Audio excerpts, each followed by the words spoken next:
तो हम बात कर रहे हैं कि जहांगीर जब शहजादा सलीम हुआ करते थे तो वो एक बार जंगल गए थे शिकार करने। तो वो थक गए शिकार करते करते, तो उन्हें किसी व्यक्ति ने सलाह दी कि आप ये शराब को पिए, शराब को पीने से आपकी थकान दूर हो जाएगी।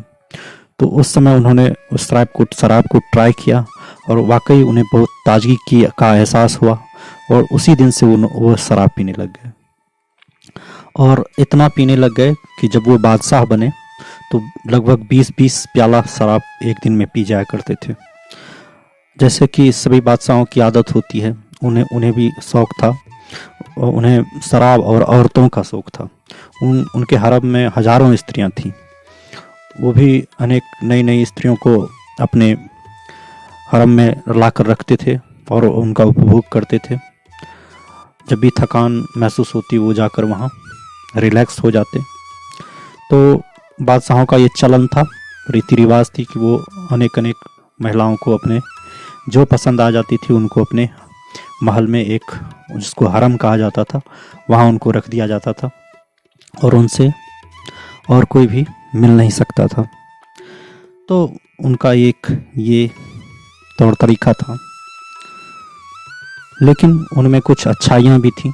जैसे कि उन्होंने एक न्याय की जंजीर बनाई थी।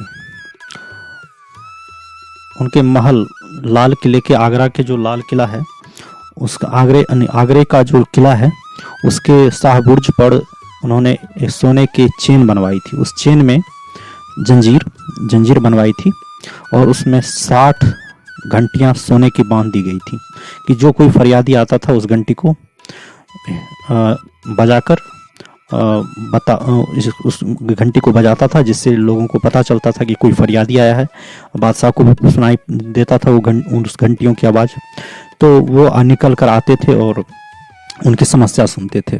ऐसा तब होता था जब किसी को कहीं न्याय नहीं मिलता था या कोई किसी को डर है कि कोई राज परिवार का ही कोई गलती कर दिया है तो हम उसकी शिकायत कहाँ करें। तो वो वहाँ पर जाकर वो घंटियों को बजाकर अपनी फरियाद बादशाह के पास सुना सकता था।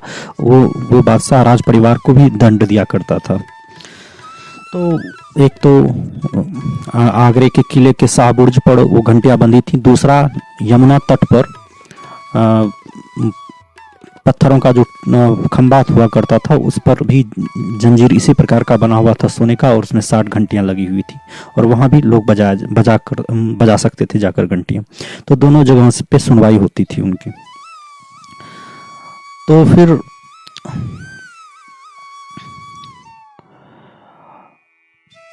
उन्होंने एक घटना आती है कि इसी प्रकार से चल रहा था और बादशाह को महिलाओं का, लड़कियों का बहुत शौक था। तो बादशाह के यहाँ की नज़र एक विधवा महिला पे पड़ी। विधवा महिला जिसका नाम था मेहरुनिसा नाम था। तो वो एक विधवा महिला थी, बहुत सुंदर थी। उस पे बादशाह लट्टू हो गया, दीवाना हो गया और उसके इतना दीवाना हुआ कि उससे उन्होंने शादी कर ली। तो उसका नाम नूरजहां रखा गया। तो नूरजहां से शादी करने के बाद बादशाह अत्यंत खुश था। एक दिन नूरजहां, सब कुछ अच्छा चल रहा था, नूरजहां ने एक दिन तीरंदाजी सीखनी चाहिए। तो उन्होंने अपने महल के परकोटे से ही उन्होंने एक तीर का निशाना साधा और नदी की ओर छोड़ दिया। तो वो तीर जाकर वहाँ पर एक धोबी था, धोबी और धोबन थी। तो धोबी को वो तीर लग गया। तो धोबी उस तीर से मर गया। तो नूरजहां को क्या पता कि तीर जाके किसको लगा, दूर जाकर कहीं लगा किसी को। तो उन्होंने तो एक नदी की ओर तीर छोड़ दिया। तो सोचा कि नदी पे कौन रहता है। तो लेकिन वो उस घाट पे उस धोबी की मृत्यु हो गई थी उस तीर से। तो बादशाह शाम में टहलने निकला था, तो घूम रहा था और भेष बदल के प्रजा की ओर घूम रहा था। तो उसने एक धोबन को रोते हुए देखा। इसी बादशाह ने जहांगीर ने।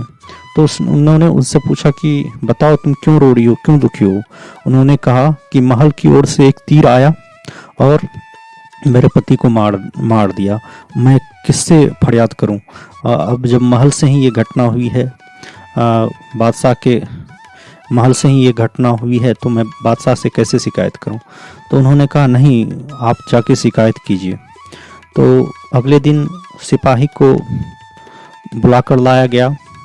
अगले दिन उन्होंने बादशाह ने वो जो रूप बदल के घूम रहे थे, तो वो फिर अपने महल चले आए और अगले दिन सिपाहियों द्वारा उस महिला को बुलवाया गया।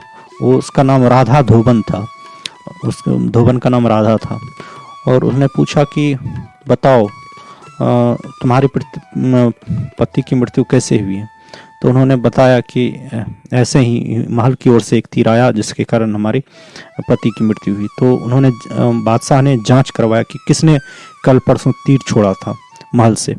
तो पता चला कि नूरजहां ने ही तीर छोड़ा था। नूरजहां तो बादशाह को बहुत प्यारी थी, उसकी पत्नी थी, तो वो कैसे क्या कह सकता था।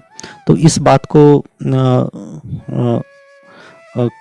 कैसे न्याय किया जा सकता था इस बात पर। तो उन्होंने कहा कि राधा तुम डरो मत, यहाँ यह न्याय का मंदिर है, यह न्याय का दरबार है, मैं यहाँ इसमें न्याय ही करूँगा। जिस तरह इस नूरजहां ने तुम्हारे पति की हत्या कर दी, तुम भी तीर और धनुष लो। उस राधा को तीर और धनुष पकड़ा दिया गया और बादशाह ने अपना कवच खोल लिया। अपने खुले छाती से एक दूरी पर खड़े होकर बोला कि तुम भी मेरे छाती पर निशाना लगाओ तीर से। जिस तरह इस नूरजहां ने तुम्हारे पति को मार दिया, इसलिए तुम्हें भी अधिकार है कि तुम इसके पति की जान ले लो। राधा को तीर दिया। राधा गुस्से में थी। राधा तीर लेकर खड़ी थी लेकिन चला नहीं पाई तीर। वह रोने लगी, बादशाह के पैर में जाके गिर गई और बोली कि आप महान हैं, मारने के तीर मारने का तो मैं मार देती, बदला अपना ले लेती, लेकिन आपके जैसा न्याय प्रिय राजा नहीं मिलता, बादशाह नहीं मिलता, जो अपने एक धोबन के न्याय के लिए अपनी जान दे ऐसा राजा, ऐसा बादशाह नहीं मिलता।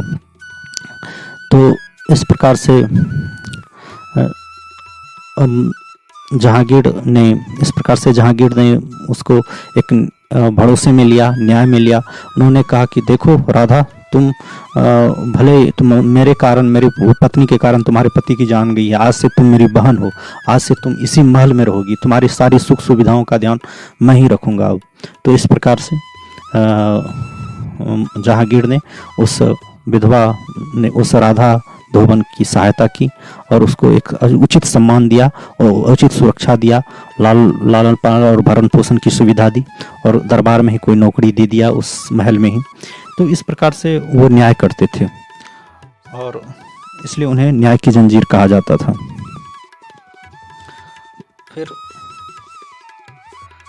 उन्होंने जो है कि इसके बाद उन्होंने बहुत सारे पराक्रम दिखाए। उन्होंने अपना राज्य का विस्तार किया। उन्होंने कांगड़ा और किश्वर से लेकर बंगाल तक को उन्होंने जीत लिया और बंगाल तक उनका शासन हो गया। और इस प्रकार से अच्छा ही चल रहा था।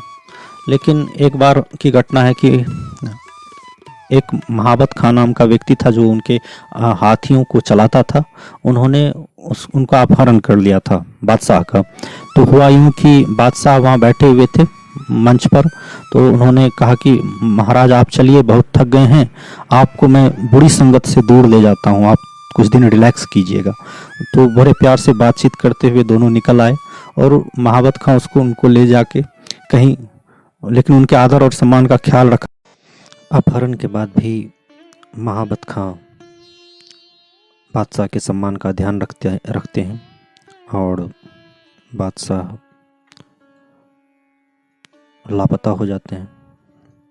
लेकिन नूरजहां अपनी बुद्धिमानी से, अपने गुप्तचरों और सैनिकों के सहायता से बादशाह को फिर से ढूंढ निकाल लाते हैं। तो ये भी एक रोचक घटना है इतिहास में कि बादशाह को एक हाथी चलाने वाला व्यक्ति ही अपहरण कर लेता है और फिर नूरजहां अपनी बुद्धिमानी से उन्हें फिर से वापस ला पाती है। और इस तरह से अनेक कहानियाँ हैं लेकिन अब हम अंत की तरफ जा रहे हैं कि ये बादशाह धीरे धीरे लंबे समय तक राज किया और बादशाह बूढ़े हो चले। उनके 2 दामाद थे और उत्तर भारत की जो गर्मी और धूल और धूप है उससे बादशाह परेशान हो गए और वो कश्मीर चले गए बुढ़ापे में। उनको दमा की बीमारी थी और वो कश्मीर में ही उनकी मृत्यु हुई। इस तरह से आज हमने एक अनोखे बादशाह के बारे में जाना और धन्यवाद।